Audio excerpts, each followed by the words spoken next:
I'm Emma. I landed my first real job as an accountant at D&M Construction right out of college. My desk was buried in the back corner of the office, a tiny space crammed with piles of invoices and contract agreements. It wasn't glamorous, but it was mine. It was during one of those late evenings when I first met Michael. I was wrestling with an especially stubborn printer that decided to jam when he walked by. He was the new head of the project department, and he had that sort of aura that turned heads, a confident stride and a sharp suit. "Need a hand?" he asked, noticing my battle with the paper tray. I looked up, slightly embarrassed. "Yeah, this thing hates me." Michael chuckled and stepped closer, his hands skillfully navigating the guts of the printer. "These machines have a mind of their own." "Thanks," I sighed as he pulled out a crumpled sheet of paper. "I'm Emma, by the way." "Michael, I've seen you around. You're the one making all the numbers work, right?" He flashed a grin that made me forget about the printer for a moment. We continued to see more of each other, and our casual meetings started to feel like the best parts of my day. Michael was easy to be around, charming, yes, but also genuinely interested in what I had to say. One Friday, as we were leaving the office together, Michael stopped me by the elevator. "Emma, would you like to go out tomorrow? Maybe see a movie or grab some dinner?" A few months into our dating, Michael decided it was time I met his parents.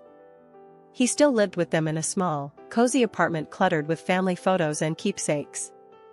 The anticipation of meeting them was nerve-wracking, not just because they were his parents, but also because I knew they held traditional views about success and roles within a family. As we stepped into the apartment, the smell of homemade food welcomed us. Michael introduced me with a proud smile.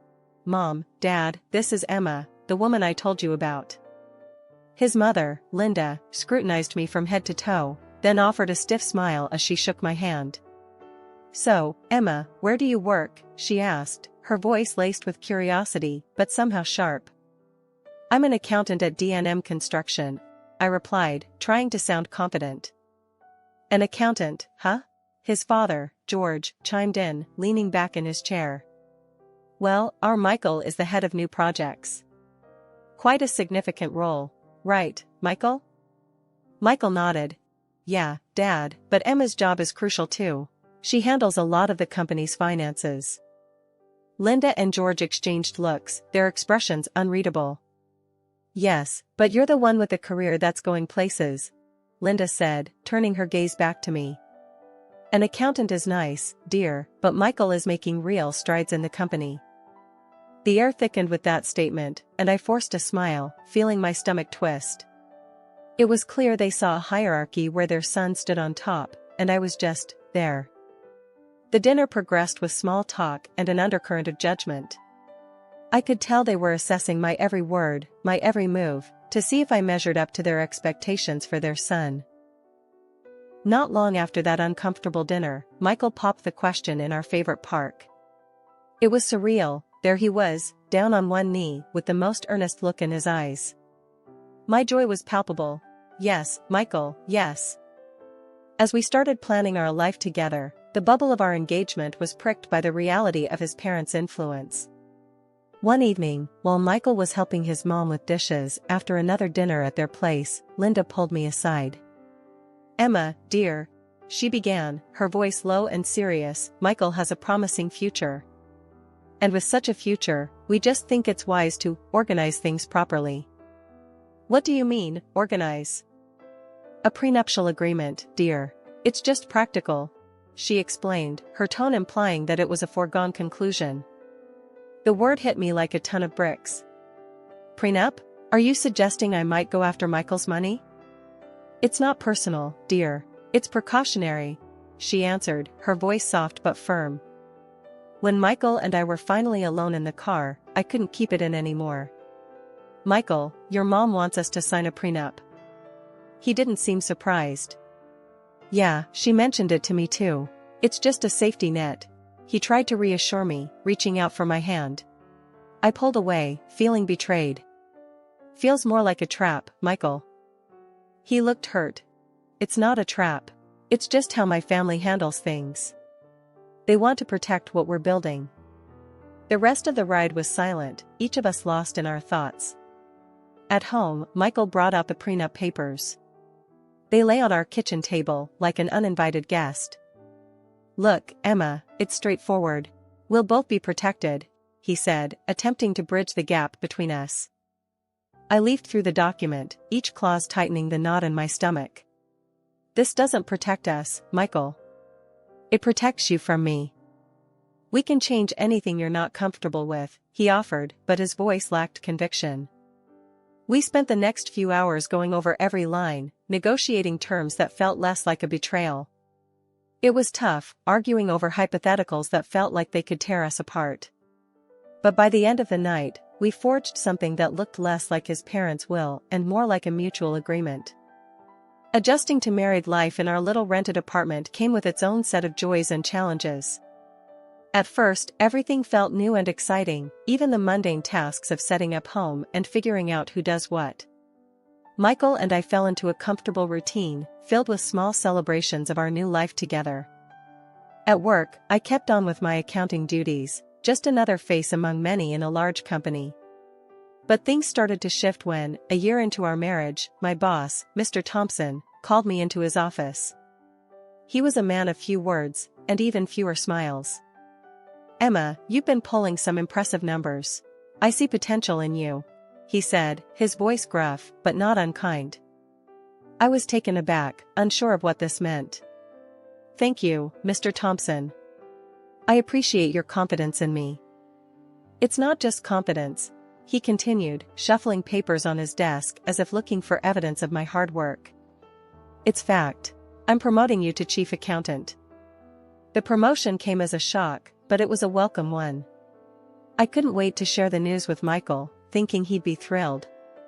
When I told him over dinner, his reaction was mixed, a smile, yes, but there was a hesitation in his eyes. "That's great, babe. Really? Chief accountant, huh?" he said, trying to keep his voice upbeat. "Yeah, can you believe it?" I replied, excitement bubbling in my chest. Sure. It's just, you'll be making more now, right? "A lot more than me," he added, his tone shifting slightly. I reached across the table, squeezing his hand. "Hey, this is good for us, for our future. It's our success, not just mine." Michael nodded, but his smile didn't quite reach his eyes. "Yeah, of course. Just don't go bragging to my folks, okay? They still think I'm the high flyer in the family." I agreed, not wanting to cause any family tensions. "Your secret's safe with me," I assured him with a light laugh, trying to keep the atmosphere easy. But as the months rolled by and my responsibilities increased, so did the gap between Michael's perception of our careers and the reality. Another year passed, and another promotion landed on my lap, this time to financial director. The gap in our incomes widened, and Michael's jokes about my rich wife became more frequent, each one stinging a bit more than the last. One evening, I overheard Michael on the phone with his mother. No, Emma's just the same, still crunching numbers. Yeah, she likes it well enough." I stood frozen outside the room, the words hitting harder than expected. He hadn't told them about either of my promotions. I confronted him about it later that night. "Why haven't you told your parents about my job? About how well I'm doing?" I asked, feeling both hurt and angry. Michael sighed, rubbing the back of his neck. "Look, Emma, it's complicated. Dad, he's got these old-fashioned ideas about success and who provides in the family." I knew he was right about his parents, but it didn't make the deception easier to swallow. "We're supposed to be a team, Michael. It feels like you're ashamed of what I've achieved." The conversation lingered in the air, unresolved. We were a team, but at that moment, it felt like we were playing on different fields. I knew I had to be understanding, but part of me also needed Michael to step up and own our reality, not just the one his parents wanted to see. Living with Michael had its ups and downs, but what really started to wear on me was the financial strain caused by his parents' constant demands for money. Before we got married, Michael lived with them and took care of all their expenses. Now that we were on our own, I had hoped that would change, but old habits die hard. One evening, as I was sorting through our monthly bills, I noticed that the numbers just weren't adding up. We seemed to be bleeding money faster than I could account for. "Michael, we need to talk about our finances," I said as he walked in from work, looking tired. "What's up?" he asked, dropping his bag by the door and sinking into the couch with a sigh. "It's about the money going out every month. I'm paying all the bills and the rent, and it's starting to add up. Aren't you contributing to any of these?" I asked, trying to keep my tone even but feeling my frustration bubble. Michael rubbed his temples and sighed. "Look, I've been helping my folks out a lot lately. They've had some extra expenses, and, well, I can't just leave them hanging." "But that's all your money going to them. What about us? Our future?" I pressed, needing him to see the full picture. I know. It's just temporary. Things will stabilize," he reassured me, but his voice lacked conviction. "This temporary seems to be stretching indefinitely, Michael. Your mom even tells people that you're the one supporting me, and that's far from the truth," I countered, feeling the sting of each word. Michael looked away, the weight of the situation sinking in. "I'm sorry, Emma. I owe them a lot. They raised me, and it feels wrong to turn them away when they need help." "But at what cost? We can't even plan for anything because we don't know how much of your paycheck will go to your parents each month," I argued, my worry growing as I thought about our future. He didn't have an answer, just sat there looking as lost as I felt. The conversation was going nowhere, and it left a sour taste in my mouth. The next time we visited his parents, the tension was palpable. His mother, Linda, made a point of mentioning how Michael had been their rock, hinting at how much he'd been helping them out. "We don't know what we'd do without Michael. He's been such a support, not just emotionally but financially too," she said, glancing my way with a sharp smile.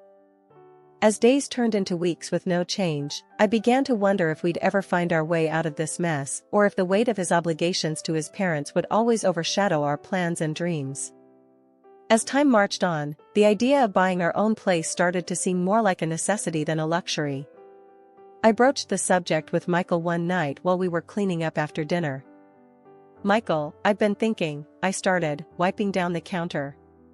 "Maybe it's time we looked into buying a house. Renting is just throwing money away every month." Michael paused, drying a plate slowly. "A house, huh? Yeah, that sounds great, but do we have enough for a down payment?" "I've been saving up on the side. I think we might just have enough to get us through the door, if we tighten our belts a bit more," I replied, hopeful. He put the plate down and leaned against the counter. "That's incredible, Em. I didn't know you had that much set aside." "Well, I wanted it to be a surprise. But here's the thing," I continued, bracing myself for his reaction. "The down payment will mostly be from my savings. I mean, I want this to be our home, equally ours, but on paper, it'll look a bit lopsided."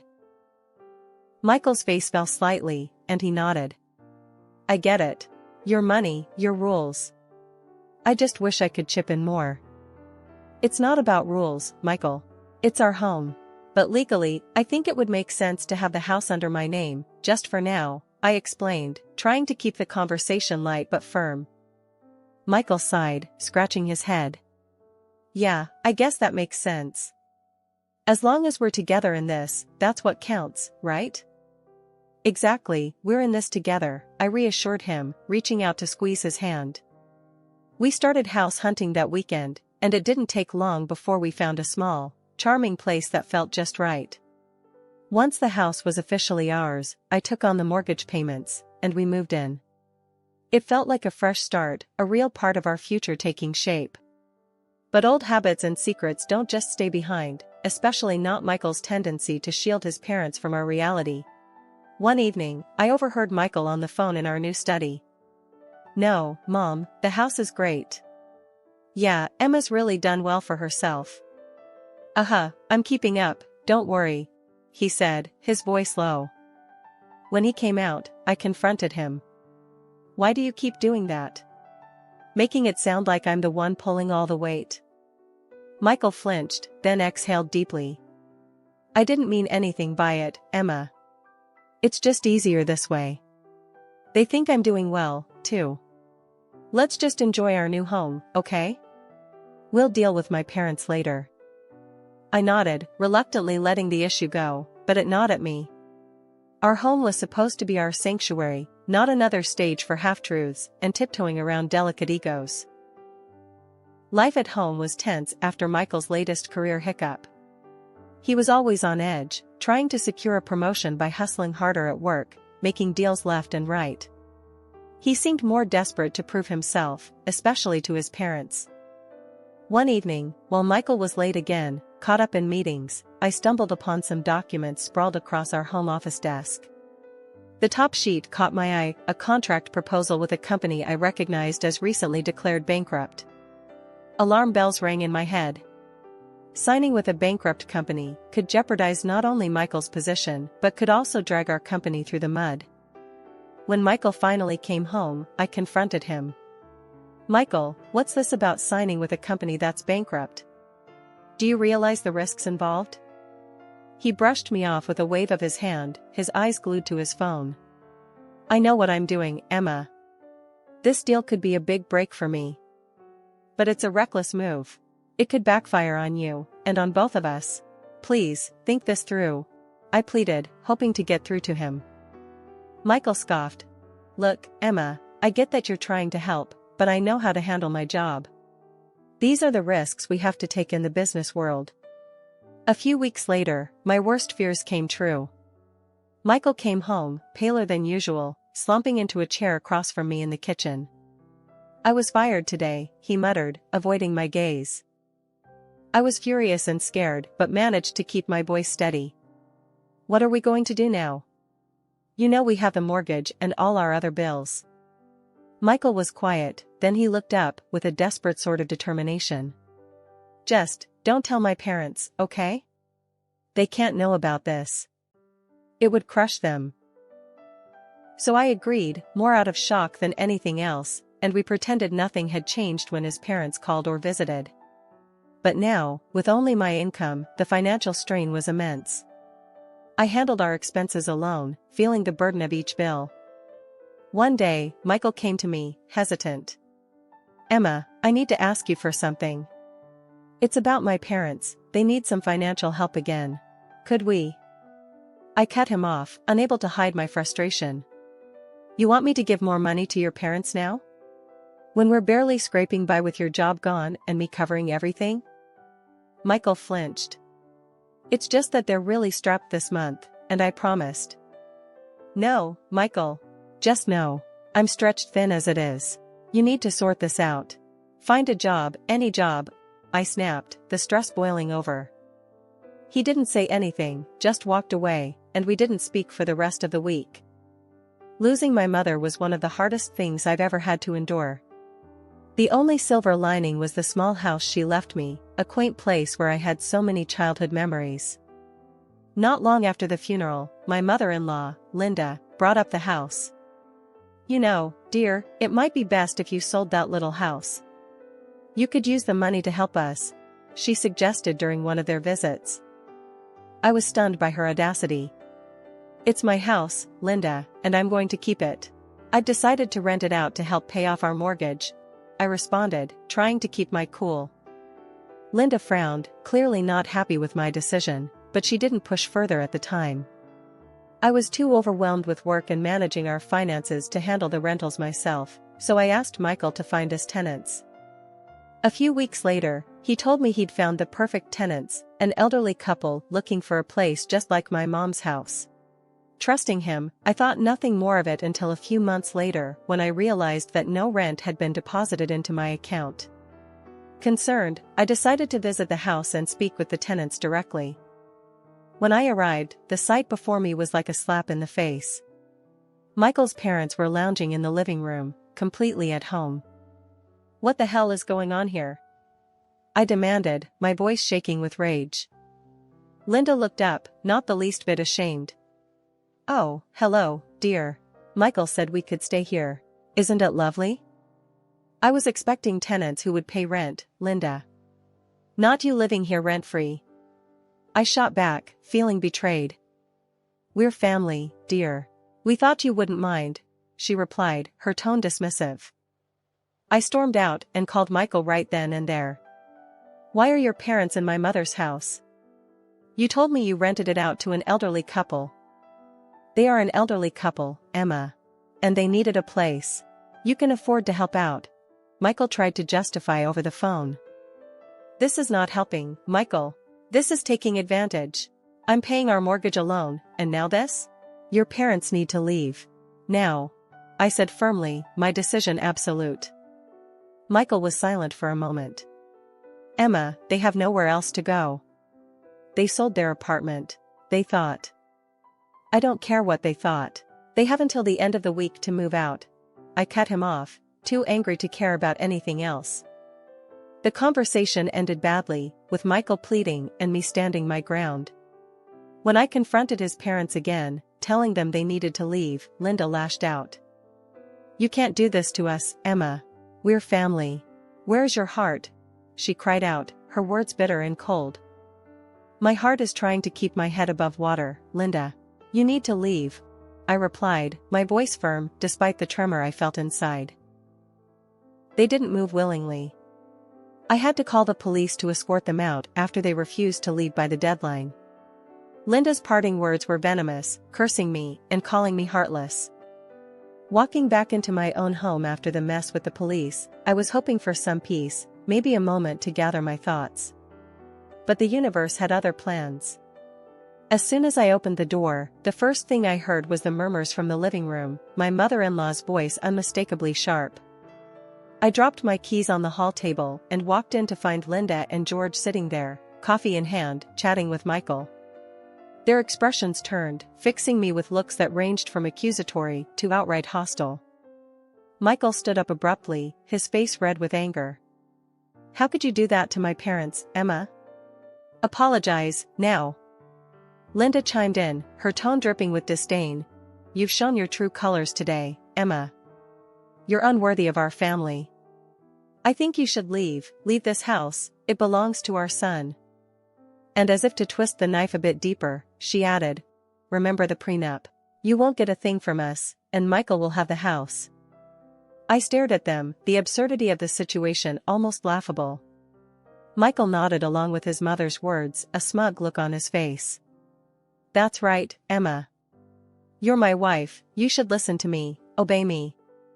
If you don't, I'll leave you. And good luck without the alimony. I laughed. You think I want anything from you, Michael? I agree to the divorce. In fact, I welcome it. Michael's face went pale, his confident stance faltering. I was just. That was just a joke. Come on, Emma. But I was done. Turning to his parents, I laid it all out. Michael has been unemployed for over a year now. He lives off my earnings, in my house. I made the down payment, I pay the mortgage. Legally and otherwise, this house is mine. The color drained from Linda's face as she turned to Michael, who could only lower his head in shame, muttering, It's true. I want all of you out of my house. Now. And don't come back, I said, my voice steady but my whole body shaking with the intensity of the moment. They were indignant, of course. Linda started to argue, but I was firm. Leave now, or I call the police again. I heard Linda demanding Michael pay for a hotel, his quiet, defeated voice responding, I don't have any money, Mom. Once they were gone, the weight of the confrontation hit me. I turned to Michael, who still seemed stunned by how things had turned out. You should leave too, Michael. I'll send your things. That night, he left, and the silence of the house was both eerie and soothing. The divorce proceedings were straightforward. Michael didn't contest anything, perhaps out of guilt, perhaps out of resignation, perhaps out of the lack of money for a good lawyer. Now, living alone, I've regained a sense of peace and control. I rent out my mother's house, which helps cover the mortgage, and every decision, from the groceries I buy to the color I paint the walls, is mine alone. At night, I sit in the living room, the same room that once hosted so many painful confrontations, and I feel a deep sense of relief. I'm free. Free from the deceit, free from the control, and most importantly, free to build my life the way I see fit.